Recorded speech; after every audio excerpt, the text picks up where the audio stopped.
હોય પણ પ્રદેશ ટીમમાંથી કોઈએ મનાવવાના પ્રયત્ન કર્યા હોય આવી ઘટના ગઈકાલથી લઈને અત્યાર સુધીમાં કાંઈ બની નથી. 2-3 લોકોનું સુરતથી આવેલાનું પાર્ટી પર પ્રભુત્વ વધતું જાય છે. મને એવું દેખાય છે કદાચ આવનાર સમયમાં કોઈ નેતા રાજુ કરપડા બનવાની કોશિશ કરશે, કોઈ નેતા મોટો બનવાની કોશિશ કરશે તો જે ભોગ હું બન્યો છું એ નેતા એ જ ભોગ બને. કે 2 પાર્ટીઓની રાજકીય લડાઈમાં અમારા ખેડૂતો ભોગ બન્યા કે રાજુ કરપડા ઉપર કોઈ એક કેસ છે, 2 કેસ છે, જેના કારણે રાજુ કરપડા ડરી ગયા. આ કેસ 10 વર્ષ જૂનો કેસ છે અને ત્યાર પછી હું જાહેર જીવનમાં આવ્યો ને ડંકાની ચોટ પર હળદરના કાર્યક્રમ સુધી હું લડ્યો છું. ક્યારેય મારા ચહેરા ઉપર કોઈ કેસનો ડર દેખાયો નથી. બીજા નેતા મેં મનોજભાઈ સોરઠિયા નામ આપ્યું કે જેને મારા ફાધર સાથે પણ ખરાબ બિહેવિયર કર્યો છે. રાજુભાઈ કરપડા જેલમાં હોય નહીં તો જેલમાંથી ગમે તે મેસેજ આપે, અમે નવરા નથી એમના માટે. અને જે લોકોને ડર હતો કે આંદોલન દરમિયાન કેસ થશે એ લોકો તો હળદરથી આવવાથી દૂર રહ્યા છે કે કાયદાની વાતો કરી, કાયદા કથાઓની વાતો કરી અને લોકોને સલાહ આપનાર વ્યક્તિ જ્યારે પાર્ટીના પોતાના પરિવારના લોકોને જ્યારે કાયદાકીય રીતે માહિતીની જરૂર હતી, કાયદાકીય સલાહની જરૂર હતી ત્યારે મૌન થઈને બેઠા છે. આમ આદમી પાર્ટીને બી ટીમ તરીકે કામ કરતા નથી જોયું, પણ આમ આદમી પાર્ટી મજબૂત ન થાય એના માટે આ 2 નેતાઓએ કામ ચોક્કસથી કર્યું છે. એટલે મને એવું લાગે છે ક્યાંક ને ક્યાંક બી ટીમ તરીકે એ 2 વ્યક્તિ જે મોઢેથી પાન ચાવ્યા છે એ મોઢેથી કોલસો ચાવવા નથી માંગતો. હું મૂંગો બેઠો છું ત્યાં સુધી સારું છે. જો મોઢું ખોલીશ તો જવાબ દેવાના લાયક નહીં રહું. આ કહ્યું છે રાજુ કરપડાએ, જેને આમ આદમી પાર્ટીમાંથી રાજીનામું આપી દીધું છે.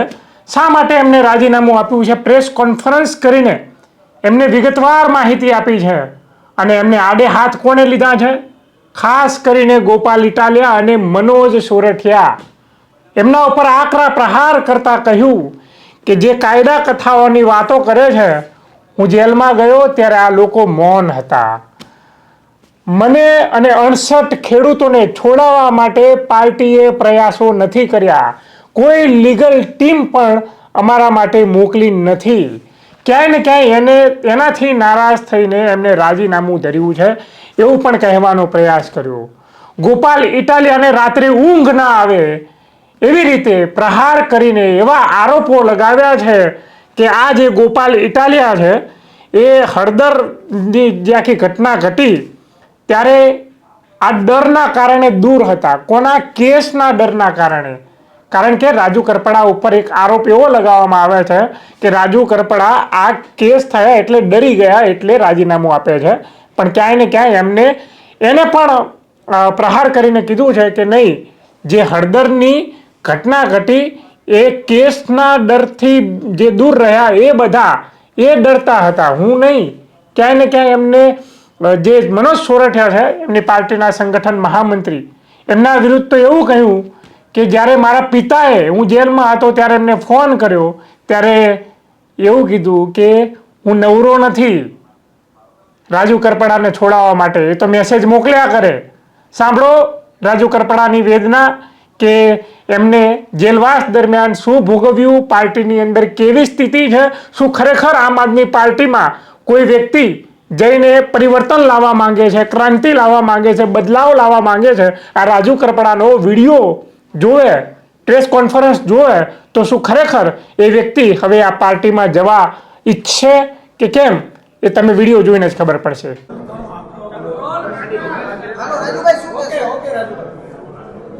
પહેલા તો આજની આ પ્રેસ વાર્તામાં આપ સૌનું, પત્રકાર મિત્રોનું હૃદયથી સ્વાગત કરું છું. ગઈકાલે આમ આદમી પાર્ટીમાંથી રાજીનામું આપ્યા પછી ઘણા બધા તર્ક વિતર્કો થયા. ઘણા બધા લોકોના મનમાં એક સવાલ હતો કે રાજીનામું શા માટે આપવામાં આવ્યું. ઘણા બધા લોકોએ સૂત્રો દ્વારા મળતી માહિતીઓ સાચી અને ખોટી ક્યાંક ને ક્યાંક પીરસવાના પ્રયત્ન પણ કર્યા. ક્યાંક ને ક્યાંક ખેડૂતોના મનમાં પણ એક શંકા ઉપજી, ખરેખર વાસ્તવિકતા શું છે, શા માટે રાજીનામું આપવું જોઈએ. તો આજે પ્રેસ વાર્તાના માધ્યમથી, આપ સૌના માધ્યમથી ગુજરાતના તમામ ખેડૂતો સુધી રાજીનામાના કારણો પહોંચાડવાના પ્રયત્ન કરવાના ભાગરૂપે આજે આપણે મળ્યા છીએ. ખાસ કરીને જેલવાસ દરમિયાન આમ તો હું જ્યારે જેલમાં હતો ત્યારે ઘણી બધી પોઝિટિવ નેગેટિવ તમામ પ્રકારની વાતો અંદર અને બહાર થઈ છે. ક્યાંક ને ક્યાંક મૂળમાં જઈએ તો રાજુ કરપડાની શરૂઆત ક્યારથી થઈ? તો 2017-18 ખેડૂત એકતા મંચના બેનર નીચે મેં જાહેર જીવનની શરૂઆત કરેલી. ત્યારથી ખેડૂતોના મુદ્દે લડવાનું ચાલુ કરેલું. 2021-22માં આમ આદમી પાર્ટીમાં જોઈન થયો. ત્યાં પણ ખેડૂતોના મુદ્દે જ હું લડીશ આવી શરતથી જોઈન થયેલો. 2025ના એન્ડ સુધી એટલે કે હળદરની ઘટના સુધી આમ આદમી પાર્ટીમાં પણ રહીને ખેડૂતો માટે મેં કામ કરવાના તમામ પ્રયત્ન કર્યા. આ સમયગાળા દરમિયાન ક્યાંક ને ક્યાંક જ્યારે હું બિન રાજકીય રીતે ખેડૂતો માટે અવાજ ઉઠાવતો ત્યારે પણ ખેડૂતોને પાક નુકસાનનું વળતર અપાવવામાં, જમીન સંપાદન થતી હોય તો યોગ્ય વળતર અપાવવામાં, હાઈ ટેન્શન લાઈન નીકળતી હોય તો એના માટે પણ લડાઈ લડ્યા. કચ્છમાં પણ લડ્યા છીએ, મોરબીમાં પણ લડ્યા, હળવદના ખેડૂતોને ન્યાય અપાવવા માટે લડ્યા, સુરેન્દ્રનગરના ખેડૂતોને 2018થી 25 સુધીમાં પાક નુકસાનનું વળતર 5 વખત અપાવવામાં સફળતા મેળવી. મૂળી તાલુકામાં સિંચાઈનું પાણી સ્કાવરવાલ ખોલાવવા માટે સતત સંઘર્ષ કરી અને 3 વર્ષના અંતે સ્કાવરવાલ ખોલાવવામાં સફળતા મળી, જેના કારણે દર વર્ષે અત્યારે તળાવો ભરાય છે. આ વાત એટલા માટે હું કરી રહ્યો છું કે હું જ્યારે કોઈ પોલિટિકલ પાર્ટી સાથે નહોતો જોડાયેલો ત્યારે પણ ખેડૂતો માટે અવાજ ઉઠાવતો, ત્યારે પણ ખેડૂતો મારી સાથે જોડાયેલા હતા. હું આમ આદમી પાર્ટીને મજબૂત બનાવવા માટે ક્યાંક ને ક્યાંક મને જે થયું કે કોઈ પાર્ટી સાથે હશું તો આથી પણ મજબૂતાઈથી લડાઈ લડી શકાશે, એટલા માટે આમ આદમી પાર્ટી સાથે હું 21-22માં જોડાયો. પરંતુ 5 વર્ષના સંઘર્ષ પછી છેલ્લે જ્યારે હળદરની ઘટના ઘટી તો મને થયું કે ખરેખર દિવાળીએ ખેડૂતો, નવા વર્ષમાં જે ખેડૂતો જેલમાં હતા, ખેડૂતોની સાથે હું પણ જેલમાં હતો, કડદા પ્રથા નાબૂદ કરાવવાની લડાઈ, ક્યાંક ને ક્યાંક લડાઈમાં સફળતા મળી. પણ દુઃખ એ વાતનું થયું કે જો રાજુ કરપડા કોઈ પાર્ટી સાથે જોડાયેલો ન હોત, જો રાજુ કરપડા બિન રાજકીય રીતે આ લડાઈ લડ્યો હોત તો કદાચ 307 જેવી કલમ અંતર્ગત ગુનો દાખલ ન થયો હોત. ક્યાંક ને ક્યાંક મને એવું દેખાણું કે 2 પાર્ટીઓની રાજકીય લડાઈમાં અમારા ખેડૂતો ભોગ બન્યા. દુઃખ ત્યારે થયું કે જ્યારે ખેડૂતો અંદર હતા, 68 ખેડૂતો જેલમાં હતા, એનો પરિવાર ખેડૂતોની રાહ જોતો. મને ખેડૂતો જ્યારે પૂછે કે રાજુભાઈ જામીન ક્યારે મળશે, ક્યારે અહીંથી છૂટશું, જ્યારે ખેડૂત પૂછતા ત્યારે આંખમાંથી આંસુ આવી જતા. ક્યાંક ને ક્યાંક એ દુઃખ થતું હતું કે ખોટા કેસની અંદર 3 મહિનાની બદલે 3 વર્ષ રાજુ કરપડા અંદર રહેશે તો મંજૂર છે. પણ જે ખેડૂતોએ ક્યારે પોલીસ સ્ટેશન નહોતું જોયું એ ખેડૂતોએ જેલમાં જવું પડ્યું. અને એ ખેડૂતોની પાછળ જે મહેનત કરવાની વાત હતી, એ ખેડૂતોને છોડાવવાની વાત હતી. તો જ્યારે આજે ઘણી બધી ગઈકાલથી હું જોઉં છું મીડિયા સામે આવીને સાફ સફાઈની વાતો આમ આદમી પાર્ટી દ્વારા પણ થઈ રહી છે. મારું સ્પષ્ટ રાજીનામું આપતી વખતે એક વાત હતી કે જે મોઢેથી પાંદ ચાવ્યા છે એ મોઢે કોલસો નથી ચાવવો. જે પાર્ટીને મજબૂત બનાવવા માટે થઈ અને ક્યાંક ને ક્યાંક મેં મારા પરિવાર કરતા, બાળકો કરતા વધારે સમય આપ્યો છે પાર્ટીમાં કે આમ આદમી પાર્ટીને મજબૂત બનાવી શકાય. આપ સૌએ અને ગુજરાતની જનતાએ જોયું છે કે વિસાવદરની ચૂંટણીમાં ગોપાલભાઈને જીતાડવા માટે હું પોતે ઉમેદવાર હોય એવી રીતે રાત દિવસ મહેનત કરી અને જીતાડવાના પ્રયત્ન કર્યા. જ્યાં સુધી પાર્ટી સાથે રહ્યો ત્યાં સુધી વફાદારીથી રહી અને પરિવાર કરતા વિશેષ મહત્વ આપીને પાર્ટીને મોટી બનાવવાના પ્રયત્ન થયા. પરંતુ હું જ્યારે જેલમાં ગયો અને જે મને કડવો અનુભવ થયો કે પહેલી મુદત હતી અમારી 27 તારીખે, જે દોસ્તો તર્ક વિતર્ક કરી રહ્યા છે, જે સફાઈની સુફિયાણી વાતો કરી રહ્યા છે, અને ટૂંકમાં કહીશ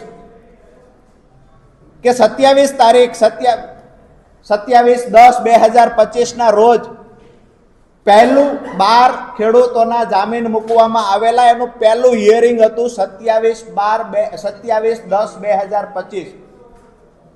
વકીલો દ્વારા, પાર્ટી દ્વારા વાતો કરવામાં આવતી કે હાઈકોર્ટના સારામાં સારા વકીલ હાજર રાખવામાં આવશે, ચિંતા ન કરતા જેલની અંદર રહેલા ખેડૂતોને હું કહેતો હતો કે તમે આવતીકાલે છૂટી જશો, ચિંતા ના કરતા આપણા સારામાં સારા વકીલો આવવાના છે. મને 27 તારીખે ખબર પડી કે પાર્ટી તરફથી સિંગલ વકીલ ત્યાં હાજર નથી રહ્યો. એકદમ નાના વકીલે દલીલ કરી છે અને ખેડૂતોના જામીન નામંજૂર થયા છે. ખેડૂતોએ જ્યારે મને પૂછ્યું પાર્ટી તરફથી વકીલ હાજર હતો, હું ખેડૂતોને જવાબ નથી આપી શક્યો. એનાથી આગળ વાત કરીએ કે જ્યારે ભાવનગર વાળો કેસ અમારા પર થયો, ક્યાંક ને ક્યાંક રાજુ કરપડાને જેલમાંથી બહાર કઢાવવાની જગ્યાએ પ્રદેશમાં રહેલા 1-2 વ્યક્તિએ રાજુ કરપડાને વધારે સમય ફસાવવાના પ્રયત્ન કર્યા છે. મને ફસાવે એનાથી મને કોઈ દુઃખ નહોતું, અફસોસ નહોતો. કદાચ હું એમનો હરીફ બનીશ ભવિષ્યમાં, આવું સમજીને ફસાવવાના પ્રયત્ન થયા. પરંતુ મારા ખેડૂતોને પણ મારો ગુસ્સો રાખીને, ખેડૂતોને પણ જેલમાં રાખીને, ખેડૂતો સાથે ક્યાંક ને ક્યાંક ગેમ થઈ હોય આવું જ્યારે દેખાણું, ત્યારે જેલમાં બેઠા બેઠા નિર્ણય કર્યો હતો કે આવનાર સમયમાં જે પણ કાંઈ થશે એ બિન રાજકીય રીતે મારાથી થશે એટલું કરીશું. અને જ્યારે પણ કોઈ એવું કહે છે કે ખેડૂતોનું અમે આ સારું કામ કરીએ છીએ, તો કોઈ પણ પાર્ટીના લોકો સારું કામ કરતા હશે, પછી સત્તામાં રહેલા લોકો હોય કે વિપક્ષમાં રહેલા લોકો સારું કામ કરશે, તો એના જાહેર મંચ પરથી વખાણ કરીશું. મહત્વની વાત એ છે કે મારો વિડીયો જે મારી પર ભાવનગરમાં બીજો કેસ થયો, આ વિડીયો અમારી પાર્ટીના મહામંત્રીને માત્ર મેં આપેલો, ત્યારે કહેલું હાજર થતા પહેલા કે આ વિડીયો 31 તારીખે ચલાવવાનો છે, એવી રીતે મારી પાસે માંગવામાં આવેલો. આજે હું એટલા માટે આ સફાઈ આપું છું કે સવાલો ઘણા બધા થાય છે પાર્ટી તરફથી. ગઈકાલથી ક્યાંક ને ક્યાંક મારા માટે નેગેટિવ ચલાવવાના પ્રયત્ન થાય છે. હું આજ પણ કહું છું કે હું મૂંગો બેઠો છું એટલું સારું છે. જો મારી જીભ ખુલશે, મારું મોઢું ખુલશે, તો લોકોને જવાબ દેવાના લાયક તમે લોકો. કારણ કે જે પણ મેં જેલમાં અનુભવ્યું એની સાથે સાથે જે પણ પાછળથી જે ગેમ થઈ છે એ ખરેખર ક્યારેય સ્વીકારી ન શકાય. પોતાના લોકો પાસે અપેક્ષા ન હોય એવી ગેમો થઈ છે પાછળથી. મેં જે વિડીયો આપ્યો હતો એ વિડીયો 31 તારીખે ચલાવવાનો હતો, એમાં પણ કાંઈ ભૂલો હોય તો એને એડિટ કરીને ચલાવવાનો હતો. એની જગ્યાએ 29 તારીખે વિડીયો રિલીઝ થઈ જાય છે, વાયરલ થઈ જાય છે. એ વિડીયો અંતર્ગત મારી પર ભાવનગરમાં ગુનો દાખલ થાય છે. એ ગુનો દાખલ થયા પછી મને 11/11/2025 ભાવનગર લઈ જવામાં આવે છે. ત્યાર પછી બીજા દિવસે મારા પરિવારને કહેવામાં આવે છે કે એ ગુનામાં જામીન મળી ગયા છે. હું સતત વારંવાર કહેતો રહું છું મને જામીન મળી ગયા હોય તો અહીંયા બીડો જમા કરાવો. મને 30/11 ખબર પડે છે કે એમાં જામીન નથી મળ્યા, પાર્ટી ખોટું બોલી રહી છે. મેં કહ્યું કે અમે ફરીવાર સેશનમાં જામીન મૂકો. સેશનમાં જામીન મૂક્યા. 4/12/2025 જામીન મૂક્યા. 4 મુદતો પડી 18 તારીખ સુધી, એટલા માટે કે અમારા તરફથી કોઈ વકીલ ત્યાં હાજર નહોતો. વિષય એ છે કે કાયદાની વાતો કરી, કાયદા કથાઓની વાતો કરી અને લોકોને સલાહ આપનાર વ્યક્તિ જ્યારે પાર્ટીના પોતાના પરિવારના લોકોને જ્યારે કાયદાકીય રીતે માહિતીની જરૂર હતી, કાયદાકીય સલાહની જરૂર હતી, ત્યારે મૌન થઈને બેઠા છે. ક્યાંક ને ક્યાંક વધારે સમય અંદર રહ્યા હોય તો મને એવું દેખાય છે કે પાર્ટીના અમુક પ્રદેશમાં રહેલા લોકોની નિષ્ક્રિયતાના કારણે અંદર વધારે સમય રહેવું પડ્યું છે. જે મદદ કરવાની હતી ત્યાં મદદ કરવાની જગ્યાએ ક્યાંક ને ક્યાંક નુકસાન કર્યું છે.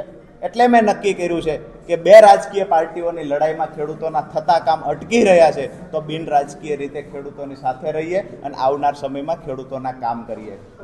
વિષય એ છે કે કોઈ લોકો ગઈકાલથી એવું પણ ચલાવે છે કે રાજુ કરપડા ઉપર કોઈ એક કેસ છે, 2 કેસ છે, જેના કારણે રાજુ કરપડા ડરી ગયા. આ કેસ 10 વર્ષ જૂનો કેસ છે અને ત્યાર પછી હું જાહેર જીવનમાં આવ્યો ને ડંકાની ચોટ પર હળદરના કાર્યક્રમ સુધી હું લડ્યો છું. ક્યારેય મારા ચહેરા ઉપર કોઈ કેસનો ડર દેખાયો નથી અને જેલનો ડર નહોતો રાજુ કરપડાને પહેલા કે નહોતો આવનાર સમયમાં. હું આજે પણ કહું છું કે જ્યારે ખેડૂતો પર અન્યાય થશે તો બિન રાજકીય રીતે આંદોલન રાજુ કરપડા કરશે. જ્યારે પણ ખેડૂતોનો અવાજ આવશે કે અહીંયા અમારે મદદની જરૂર છે, તેને ખંભે ખંભો આપવાની તૈયારી રાજુ કરપડાની છે. અને જે લોકોને ડર હતો કે આંદોલન દરમિયાન કેસ થશે, એ લોકો તો હળદળથી આવવાથી દૂર રહ્યા છે. અમે ખેડૂતોને કમિટમેન્ટ આપ્યું હતું હું હળદળમાં આવીશ, અને હું એન કેન પ્રકારે હળદળ પહોંચ્યો છું. એટલે જૂના કેસની કોઈ વાતો કરતા હોય તો લગભગ હું એવું માનું છું કે રાજકીય પાર્ટીમાં જોડાયેલા નેતાઓ 50%થી વધારે એવા છે જેના પર કેસ છે, અને કેસ ચાલતો હોય તો એમાંથી નીકળવા માટેના 25 પ્રકારના લોકશાહીમાં દરવાજા છે. જી રાજુભાઈ કરપડા આમાં અપક્ષમાંથી લડશે કે કઈ રીતે? મંડળ આવી અને તમને માફી માંગી જાય કે લીપાપોટી કરી જાય તો પાછા આપમાં જોડાશો કે નહીં? ગઈકાલે રાજીનામું આપ્યા પછી મને સિંગલ ફોન આવ્યો નથી, એટલે એ કોઈ સવાલ ઊભો થતો નથી. એમને તમે ઈસુદાનભાઈને હેમંતભાઈના વખાણ કર્યા. આપ હિંમતભાઈ અને ઈસુદાનભાઈના વખાણ કર્યા તો બંનેને તમારી સાથે લઈ જશો કે શક્યતા ખરી કોઈ મોટા નેતા તમારી સાથે આવે પાર્ટી છોડે એવું? 2-3 લોકોનું સુરતથી આવેલાનું પાર્ટી પર પ્રભુત્વ વધતું જાય છે. મને એવું દેખાય છે કદાચ આવનાર સમયમાં કોઈ નેતા રાજુ કરપડા બનવાની કોશિશ કરશે, કોઈ નેતા મોટો બનવાની કોશિશ કરશે તો જે ભોગ હું બન્યો છું એ નેતા એ જ ભોગ બનશે. અન્ય કોઈ નેતાઓ ધારો કે તમે જે નામો લીધા ઈસુદાનભાઈ, હેમંતભાઈ કવા આવાને તમારી સાથે રાખશો? કારણ કે કદાચ આવી શકે. રાજુભાઈ તમે જો ફોન કરીને દરખાસ્ત કરી તમારી સાથે વાતચીત નથી કરી, એ લોકો મારથી એવું કહે કે અમે રાજુભાઈનો કોન્ટેક્ટ કર્યો પણ રાજુભાઈ જવાબ નથી આપ્યો. મારો મોબાઈલ સાથે છે, મને સિંગલ ફોન પાર્ટીના મેઇન કોઈ વ્યક્તિનો આવ્યો નથી. વાત રહી નાના કાર્યકર્તાઓની, જિલ્લા પ્રમુખોની, તો એમના અઢળક ફોન આવ્યા છે. મારી સાથે અહીંયા બેઠેલા છે, એમાં પણ સુરેન્દ્રનગર જિલ્લાના લોકસભા ઇન્ચાર્જ પણ છે, તાલુકા પ્રમુખો પણ છે, પૂર્વ પ્રમુખો પણ છે. અમારી જે ટીમ છે આ તો સ્વાભાવિક છે કે અમારી સાથે રહીએ છે. જિલ્લા પ્રમુખોનો આગ્રહ હોય પણ પ્રદેશ ટીમમાંથી કોઈએ મનાવવાના પ્રયત્ન કર્યા હોય. આવી ઘટના ગઈકાલથી લઈને અત્યાર સુધીમાં કાંઈ બની નથી. મેં પણ સાંભળ્યું છે કે મોડી મને અત્યાર સુધી કોઈ ભાજપમાંથી ફોન નથી આવ્યો, પણ કોંગ્રેસના નેતાઓ વાયા કોશિશ કરે એવી રીતે ભાજપના નેતાઓ પણ વાયા કોશિશ કરે છે. મને ડાયરેક્ટલી કોઈએ કહ્યું નથી. એવો પ્રયત્ન કર્યો, તમે કીધું પ્રદેશના 2 નામ છે, એ કયા 2 નામ છે કે જે ઈચ્છતા હતા કે રાજુભાઈ જેલમાં રહે? મેં સ્પષ્ટ તો કરી દીધું કે જેના માટે બીજા કોણ 2 નામ તમે કીધું? બીજા નેતા મેં મનોજભાઈ સોરઠિયા નામ આપ્યું કે જેને મારા ફાધર સાથે પણ ખરાબ બિહેવિયર કર્યો છે. રાજુભાઈ કરપડા જેલમાં હોય નહીં તો જેલમાંથી ગમે તે મેસેજ આપે, અમે નવરા નથી એમના માટે. રાજુભાઈ ખાસ એવું પણ એક વાત આવે છે કે આમ આદમી પાર્ટી છે તે ભાજપની બી ટીમ છે. આપ તો હવે આમ આદમી પાર્ટીમાં 5 વર્ષ થયા, શું હકીકત શું છે? આ 2 લોકો સિવાય ભાજપની બી ટીમ કદાચ આમ આદમી પાર્ટીમાં કોઈ હોય એવું મને નથી લાગતું. બની શકે. મારા પરિવારમાં લગ્ન હતા, 10 તારીખ સુધી હું પરિવારમાં લગ્ન હતા, 5 અને પરિવારના લગ્નમાં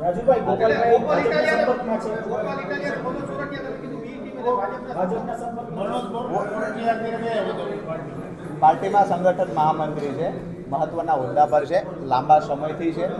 મારી વાત એ છે કે બી ટીમ જ્યારે આમ આદમી પાર્ટીની વાત થતી હોય તો હું આજ દિવસ સુધી આમ આદમી પાર્ટી સાથે હતો. આમ આદમી પાર્ટીને બી ટીમ તરીકે કામ કરતા નથી જોયું, પણ આમ આદમી પાર્ટી મજબૂત ન થાય એના માટે આ 2 નેતાઓએ કામ ચોક્કસથી કર્યું છે. એટલે મને એવું લાગે છે ક્યાંક ને ક્યાંક બી ટીમ તરીકે એ 2 વ્યક્તિ રાજુભાઈ એવું ગણગણાટ છે કે રાજુભાઈ છે સીધા કેજરીવાલ સાથે કોન્ટેક્ટમાં છે, સંપર્કમાં રહે છે, એના કારણે અહીંયા નેતાઓને ગમતું નથી. ત્યાર પછી જ ઈર્ષા ચાલુ થઈ છે. બિલકુલ ત્યાર પછી જ ચાલુ થયો છે આ ઘમાસાણ. બિલકુલ નહીં, ગઈકાલે મેં જાણ કરી. મંડળ આવી અને તમને માફી માંગી જાય કે લીપાપોટી કરી જાય તો પાછા આપમાં જોડાશો કે નહીં? ગઈકાલે રાજીનામું આપ્યા પછી મને સિંગલ ફોન આવ્યો નથી, એટલે એ કોઈ સવાલ ઊભો થતો નથી. એમને તમે ઈસુદાનભાઈને હેમંતભાઈના વખાણ કર્યા. આપ હિંમતભાઈ અને ઈસુદાનભાઈના વખાણ કર્યા તો બંનેને તમારી સાથે લઈ જશો કે શક્યતા ખરી કોઈ મોટા નેતા તમારી સાથે આવે પાર્ટી છોડે એવું?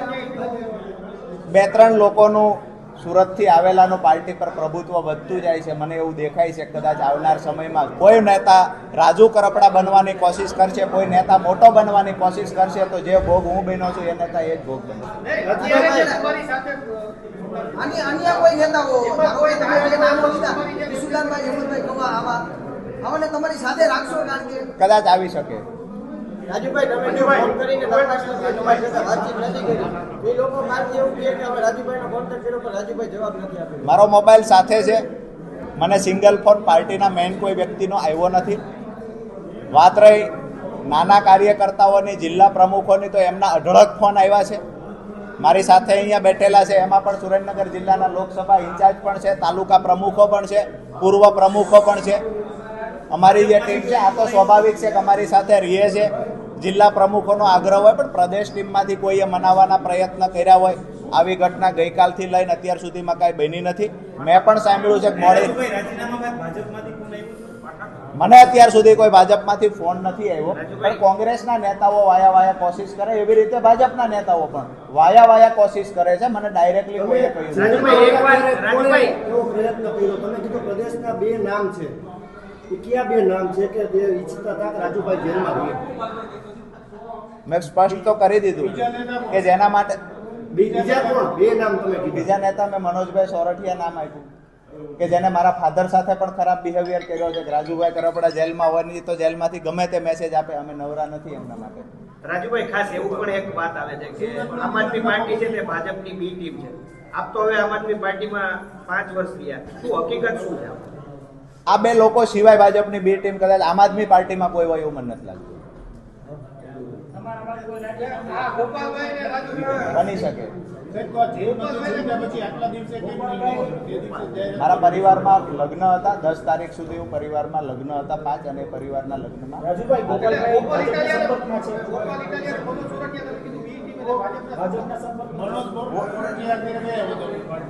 પાર્ટીમાં સંગઠન મહામંત્રી છે, મહત્વના હોદ્દા પર છે, લાંબા સમયથી છે. મારી વાત એ છે કે બી ટીમ જ્યારે આમ આદમી પાર્ટીની વાત થતી હોય તો હું આજ દિવસ સુધી આમ આદમી પાર્ટી સાથે હતો.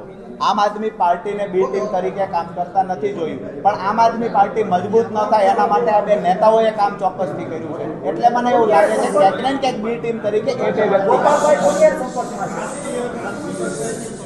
રાજુભાઈ, એવું ગળગળાટ છે કે રાજુભાઈ છે સીધા કેજરીવાલ સાથે કોન્ટેક્ટમાં છે, સંપર્કમાં રહે છે, એના કારણે અહીંયા નેતાઓને ગમતું નથી. ત્યાર પછી જ ઈર્ષા ચાલુ થઈ છે. બિલકુલ ત્યાર પછી જ ચાલુ થયો છે આ ઘમાસાણ. બિલકુલ નહીં, ગઈકાલે મેં જાણ કરી. રાજુભાઈ